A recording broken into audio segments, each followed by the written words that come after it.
Hello guys, in this tutorial you will learn how you can restore a removed node inside your Workflowy account in 2026. So let us begin.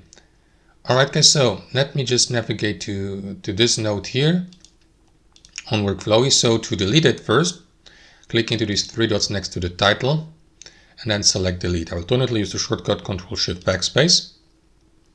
And as you can see, the node has been removed. However, removing it from your directory here is not going to remove it permanently from your account. So these removed or deleted nodes get stored temporarily in the trash folder. So to access these, click into these three dots in the top right, navigate to trash, and here guys select the to-do list you would like to restore by clicking into this button. So I will go with I don't know, this one here. And as you can see, it had been restored. You can do that also with the others. And that's it. So in some cases, a refresh may be necessary. And that's how you do it, guys. Thanks for watching. Hope you enjoyed it, and until next time.